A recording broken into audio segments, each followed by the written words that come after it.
Good people of the internet, my name is Pamela Ngama, and on this channel we talk about business and productivity for creators and living our best lives now.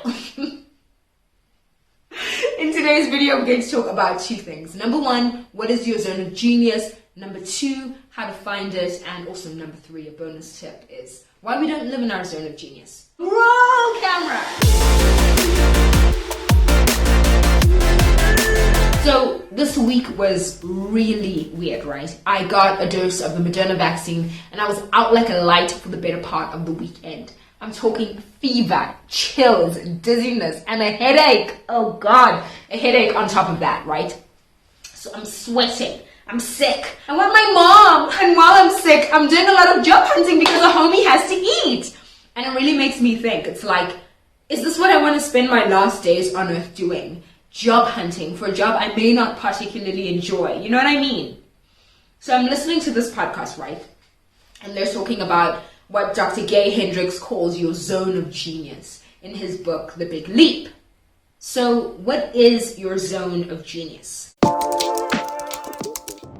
The genius zone is when you're doing what you most love to do and you're doing something that makes the biggest possible contribution to other people. So to me, that's the sweet spot of genius, when I'm doing what I love to do. So it's things or activities that are at the intersection of what you love, your mission, your passion, and your vision. But they also fulfill a need for other people. It's like, where can your natural gifts have the greatest impact? Can you read? Can I read? Yeah, can you? Can you host? So your ZOG, your zone of genius, is related to the Japanese term ikigai. And ikigai really explains your purpose for being alive, for being here on this planet. We gain more fulfillment and happiness when we spend more time on activities in our zone of genius. So what's your zone of genius? What is the thing that you're really, really good at? Like the thing that lights you up and that other people see as highly valuable. So your zone of excellence is where you're good at what you do and you're comfortable. It's the parking lot to your zone of genius. It's like if Serena Williams was playing ping pong or Lewis Hamilton was driving a taxi. Was driving an Uber instead of Formula One, right? You're in a really good place, but it's not the greatest you could be. So why don't we pursue our zone of genius? We don't, because once we're satisfied with our lives, we get to a point where we're comfortable. And this is called an upper limit problem or a quality problem. That's Tony Robbins. It's like a glass ceiling. An upper limit problem is fear of failure, fear of being alone, fear of outshining others. And it's actually what stops us from fulfilling our highest and greatest and fullest potential. For me, I always enjoyed writing and I'm damn good at it. But in university, I received a lot of negative criticism and that threw me off. It derailed my writing career. Back, street, back, alright, hey, listen.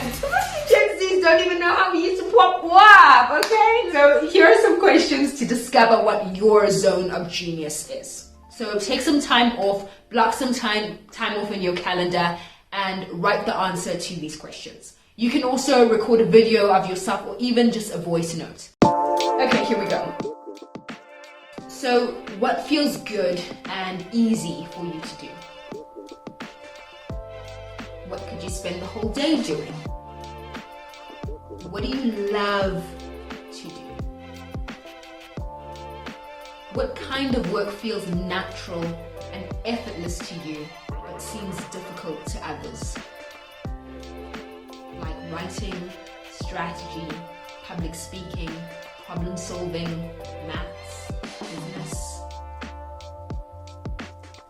What did you spend your childhood doing that if you did today could be considered work?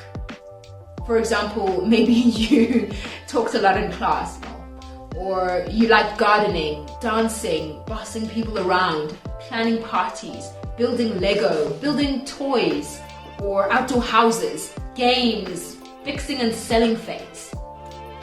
And finally, What would you do even if no one paid you to do it?